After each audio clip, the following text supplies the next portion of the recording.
نجائز فروشی، سارے کام اگر ہونے تھے تو یہ کام وہاں بھی ہوتے ہیں. پاکستان کیوں بنا؟ کیوں اتنی ساری 40,000 لوگوں نے اپنی جانوں کی قربانیاں دی؟ دنیا کی سب سے بڑی ہجرت ہوئی ہے، سب سے بڑی، جب پاکستان بنا. یہ سب سے بڑی ہجرت تھی، اتنی بڑی ہجرت ہی کبھی نہیں ہوئی. کیوں اتنا کچھ ہوا؟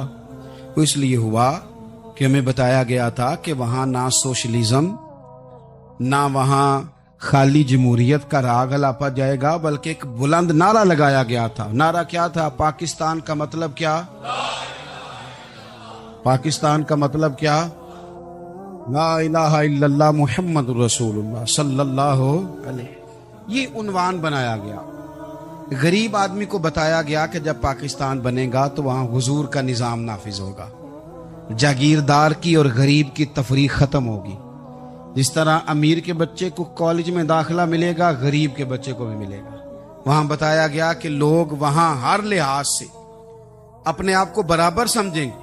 وہاں وہی بات ہوگی جو جناب صدیق اکبر کرتے تھے، وہاں وہی جملے دہرائے جائیں گے جو حضرت عمر فرماتے تھے. وہاں اسی طرح غریب پر سخاوت کی جائے گی، اسے دیا جائے گا جس طرح حضرت عثمان غنی کرتے تھے. وہاں اسی طرح فقر کا دور دورہ ہوگا، سادگی کا حسن ہوگا، اپنائیت کا نور ہوگا جو مولا علی شیر خدا نے عطا فرمایا تھا. اس سوچ کی بنیاد پر پاکستان بنایا گیا، اس سوچ کی بنیاد پر، اور اسی سوچ کو آگے لے کر کے جایا گیا. کوئی سیاسی پارٹی اب یہ بات نہیں کرتی. دو قومی نظریے کا معنی یہ تھا کہ ہندو الگ قوم ہے، مسلمان ایک الگ قوم ہے، ان کا رہنا سہنا، اٹھنا بیٹھنا، کھانا پینا الگ ہے. ہمارا اٹھنا بیٹھنا، کھانا پینا، سارے معاملات الگ ہیں، تہذیب و تمدن الگ ہے.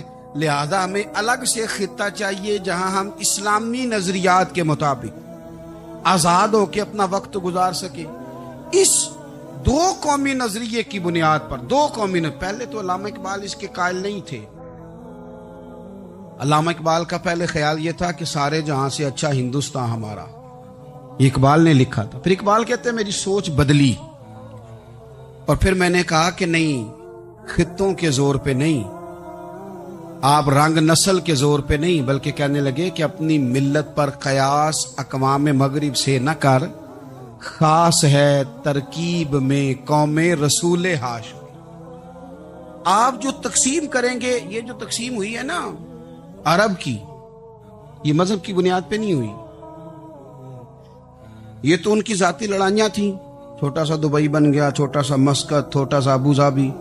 یہ تو ان کی ذاتی لڑائیاں تھیں، قبیلوں کی لڑائیاں تھیں، جنگیں تھیں، چھوٹے چھوٹے ملک الگ سے تقسیم ہو گئے. یہ مذہب کی بنیاد پہ ایسا نہیں ہوا. دنیا میں جتنی ریاستیں ٹوٹ کر بڑی ریاستوں سے الگ ہوئی تو اس میں یہ تھا کہ ہماری قوم الگ ہے، ہم سردار علیحدہ سے ہیں، اس لیے ہم علیحدگی پسند ہیں. دنیا کے اندر دو ہی وطن ہیں جو دین کے نام پہ بنے، دو ہی اسٹیٹ ہیں جو اسلام کے نام پر وجود میں آئیں. پہلی مدینہ منورہ ہے اور دوسری پاکستان ہے. خالص مذہب کے نام پر یہ دو ریاستیں وجود میں، ایک مدینہ طیبہ اور دوسرا پاکستان. پاکستان کا مطلب کیا؟ یہ اس وطن کی ضرورت ہے، یہ قربانیوں کا مسکن ہے. نا امیدی کسی بات کی نہیں ہے، پریشانی کسی بات کی نہیں ہے. کوئی ایسا نہیں ہے کہ معاملات حل نہیں ہو سکتے. بڑے بڑے محنتی جوان موجود ہیں، جد و جہد کرنے والے لوگ موجود ہیں. عوام کے اندر بڑا درد ہے، بڑا شوق ہے، بڑا جذبہ ہے. نا امید نہیں اقبال اپنی کشت ویراں سے، ذرا سی نم ہو تو مٹی بڑی زرخیز ایسا کی روشنی پھیلے گی. اور انشاءاللہ تعالی ہم اپنی آنکھوں سے دیکھیں گے کہ ایک صبح اس ملک میں ایسی طلوع ہوگی کہ نظام قرآن و سنت کا چلے گا، باتیں مدینے والے رسول کی ہوں گی، نعرے حضرت ابو بکر صدیق کے لگیں گے، اور پیغام فاروق اعظم کا گونجے گا، اور لوگ فیض حضرت عثمان غنی سے پائیں گے.